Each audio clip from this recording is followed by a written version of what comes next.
Praise the Lord. खुदावंद यीशु के अज़ीम जलाली और बाबरकत नाम में आप सबको एवेंजलिस्ट रूथ सुधाकर का सलाम। और आज का मेरा टॉपिक है, क्या गुस्सा करना गुनाह है। कलाम में जब हम इफ्सियो उसका चौथा बाब उसकी 26 वर्स में 26वीं आयत में पढ़ते हैं तो लिखा है, गुस्सा तो कर मगर गुनाह ना कर। तो आज हम इसी टॉपिक पर बात करेंगे, क्या गुस्सा करना गुनाह है। और अगर हम गुस्सा करते हैं तो हम कैसा गुस्सा करते हैं, गुस्से में क्या बोलते हैं, क्या सोचते हैं, क्या दूसरों को कह बैठते हैं जो गुनाह का बायस बन जाता है। तो आज मैं जो है एक स्टोरी से ही इसको शुरू करूँगी कि एक बच्चा होता है, वो उसका मजाज बहुत बुरा होता है, वो हर वक्त गुस्से की हालत में रहता है। और उसका फादर जो है वो उसको कीलों से भरा हुआ एक बैग दे देता है और उसको कहता है कि जब भी तुम अपना मिजाज खो बैठो, तुम्हें बहुत शदीद गुस्सा आए तो वो उसको एक वुडन पीस भी देता है। बैग से कीलों से भरा हुआ एक बैग देता है और एक वुडन पीस देता है, उसको हम भाड़ी भी कह सकते हैं। और वो उसको देता है और वो कहता है कि जब तुम अपना मिजाज खो बैठो तो तुम इसमें जो है कील ठोंकना जो है शुरू कर देना। और बच्चा जो है उस कीलो वाले बैग को लेकर और उस भाड़ी को लेकर चला जाता है। और जब भी वो समझता है कि मैं अपना मिजाज खो रहा हूँ तो वो उसमें कील ठोंकना शुरू कर देता है। और पहले दिन जो है वो 37 जो है वो कील उस बाड़ में ठोकता है। और इसी तरह चंद हफ्तों में वो अपने गुस्से पर काबू पाना सीख जाता है। और आहिस्ता आहिस्ता जब वो रोज़ाना जब ऐसे करता है तो इसी तरह कीलों की तादाद जो है वो आहिस्ता आहिस्ता कम हो रही होती है। और काफ़ी हद तक बच्चा जो है वो अपने गुस्से पर काबू पा चुका होता है। और जब वो मुकम्मल तौर पर काबू पा लेता है तो वो जब वो अपने मजाज को काबू कर सकता है तो वो इस चीज़ के बारे में, इस बात के बारे में अपने फादर के साथ जो है वो मशवरा करता है। इस दफ़ा उसका बाप उसको एक और मशवरा देता है कि जितने कील तुमने इस वुडन पीस में ठोंके हैं, अब तुम इसको हर रोज़ एक कील को रोज़ाना निकालना शुरू कर दो। और जब वो रोज़ाना उन कीलों को निकालना शुरू कर देता है तो वो मज़ीद और अपने गुस्से पर जो है वो गुस्से को रोकने के काबिल हो जाता है। और इसी तरह और दिन गुजरते जाते हैं और वो कील निकालता जाता है। वो जब सारे कील निकाल लेता है तो वो अपने फादर को बताता है।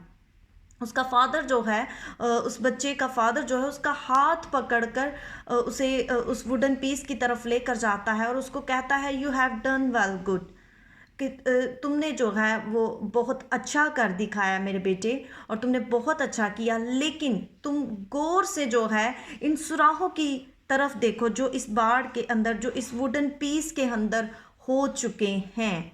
अब ये बाढ़ जो है वो उसका फादर उसको ये बताता है कि अब ये बाढ़ पहली जैसी नहीं रही, जैसे मैंने तुम्हें पहले दिन दी थी, क्योंकि तुमने इसमें कील ठोंके और अब इसमें से कील निकाले हैं। अब इसमें बहुत ज़्यादा जो हैं सुराख हो चुके हैं। अब उन कीलों ने जो है इस बाढ़ पर दाग छोड़ दिए हैं। हम इस कहानी से ये सीखते हैं कि जब हम गुस्से में बोलते हैं या गुस्से में जब किसी के साथ बात करते हैं तो हम अपनी ज़ुबान से जो लफ्ज़ बोलते हैं वो हम दूसरों के लिए ऐसे ही निशान जो है वो छोड़ जाते हैं। टॉपिक हमारा यही है कि क्या गुस्सा करना गुनाह है। सबसे पहली बात ये कि गुस्सा करना, नाराज़ होना बुरी बात नहीं, इट्स योर चॉइस। ये हमारे अंदर खुदा ने एक इमोशन रखा है, हमारे अंदर ये एक ऐसी फीलिंग है कि गलत बात पर या सम टाइम लोग कुछ बिला वजह ही चलाना शुरू हो जाते हैं। सम टाइम ऐसी बात होती है, गलत बात होती है, उस पर भी हमें गुस्सा आ सकता है। ये नहीं कि गुस्सा नहीं आ सकता, गुस्सा हर किसी शख्स को आता है, आपको भी आता है, मुझे भी आता है। लेकिन मायने ये रखता है कि हम गुस्से में क्या बोलते हैं, क्या सोचते हैं और कैसा बोलते हैं। तो ये हमारे लिए जो है मायने रखता है, क्योंकि जब हम अपने गुस्से को कंट्रोल होने की इजाज़त देते हैं तो सबसे पहले हमें ये तस्लीम करना है कि हम वाकई ही नाराज़ हैं, हम बिला वजह पर नहीं चला रहे। क्योंकि जब हम बिला वजह चिल्लाते हैं, बिला वजह गुस्सा करते हैं, तोहमत लगाते हैं, अपने दिल में कदूरत रखते हैं, तो वो गलत बात है। गुस्सा करना गलत बात नहीं, लेकिन आप इस बात को तस्लीम करें कि हम जो आपसे गुस्सा कर रहे हैं ये वाकई ही जो है मैं आपसे नाराज़ हूँ, लेकिन जब हम अपने गुस्से को छुपाने की कोशिश करते हैं और ये बात तस्लीम करने से इनकार करते हैं, तो वो जो चीज़ हमारे अंदर उबल रही होती है वो हमारे सारे जज्बात में जो है ज़ेरे ज़मीन चला जाता है, और जिस शख्स के लिए हमारे दिल में गुस्सा होता है, नाराज़गी होती है, वो मज़ीद तलही जो है वो बढ़ जाती है।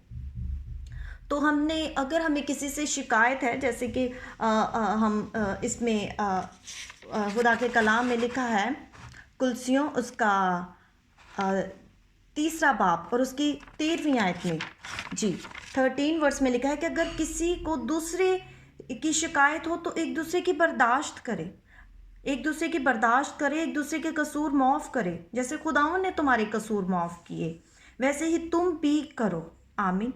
तो गुस्से में जो है अगर हमें किसी से शिकायत है तो हम गुस्से में भी उसको अच्छे लहजे से बता सकते हैं, क्योंकि जब हम इमसाल उसका 10वां बाब उसकी 12वीं आयत में पढ़ते हैं तो लिखा है कि अदावत झगड़े पैदा करती है लेकिन मोहब्बत सब खताओं को ढांक देती है।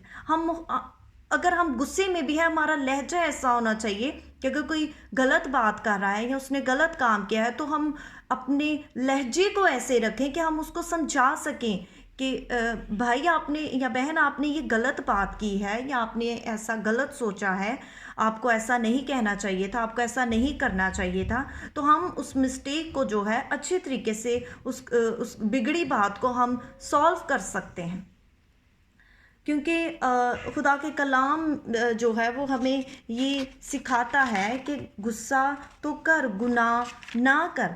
तो गुनाह में गुस्से में हमने ऐसी बातें नहीं बोल देनी कि जो गुनाह का बायस हो। बहुत से ऐसे लोग हैं, बहुत सी हम गवाहियाँ सुनते हैं, अपनी आंखों से देखते हैं, कानों से सुनते हैं कि बहुत से लोग जो हैं वो बहुत सालों से बीमार पड़े होते हैं और उनके लिए बहुत दुआएं भी की जाती हैं, लेकिन उनके लिए कोई मदद नज़र नहीं आती। लेकिन जब खुदा इस बात को जाहिर करता है कि इसका असल मसला क्या है, जब खुदा इस बात को जाहिर करता है, खुदा करो इस बात को जाहिर करता है कि इसका असल मसला क्या है, कि इसके अंदर जिस शख्स के लिए तलही है, नाराज़गी है, उसकी वजह से इसे ये प्रॉब्लम है, उसकी वजह से ये बीमार है। तो इसे जो है अब दूसरे शख्स के लिए जो इसने अपने दिल में तलही रख छोड़ी है, नाराज़गी रख छोड़ी है, उसको माफ़ करने की ज़रूरत है और अपना गुस्से को जो है वो तस्लीम करने की ज़रूरत है।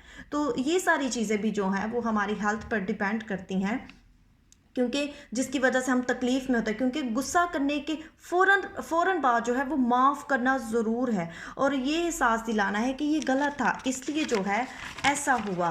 क्योंकि हमें अपनी ज़िंदगी में इस बेलगाम गुस्से की जो है तबाहकुन ताकत पर काबू पाने का पहला कदम ये है कि हमने तस्लीम करना है कि ये हकीकी है और इससे जो है हमें निपटने की ज़रूरत है। अगर मैं ही या कोई और शख्स जो है वो अपनी कमर पे, अपनी पीठ पीछे जो है 100 पाउंड का वज़न लेकर बांध ले और वो उसको लेकर चलता फिरता रहे, तो क्या उसकी वजह से हमारी पीठ में या हमारी कमर में दर्द नहीं निकलेगी, हमारी सेहत ख़राब नहीं होगी?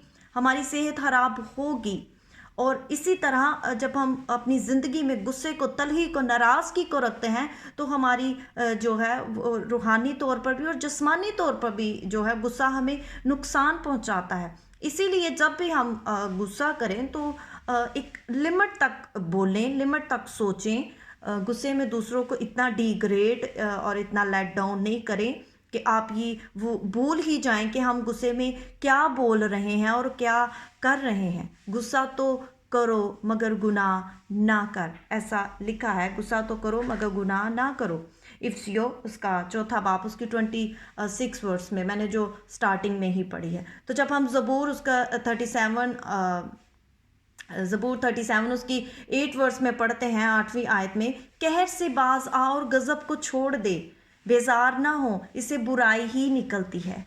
तो हमें ये बात याद रखने की ज़रूरत है कि इसमें से बुराई ही निकलेगी। जितना हम बात को बढ़ाते जाएंगे उतनी बात बढ़ती जाएगी, बुराई पे बुराई निकलती जाएगी, गलत बातें जो हैं निकलती जाएंगी। तो इसीलिए हमें इस चीज़ पर कंट्रोल करने की ज़रूरत है और गुस्सा अगर हम करते हैं तो एक लिमिट में रहने की ज़रूरत है, लिमिट में बोलने की ज़रूरत है।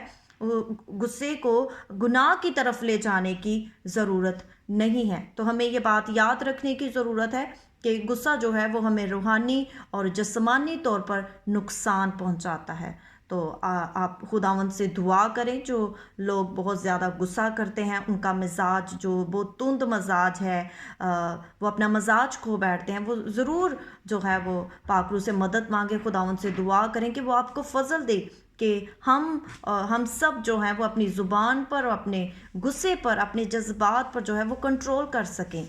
तो जब आप दुआ करेंगे तो ज़रूर खुदावंद आप पर फजल करेगा कि आप अपनी ज़ुबान पर, हम सब और अपने गुस्से पर कंट्रोल कर सकें। खुदावंद आप सबको बरकत दे। God bless you all.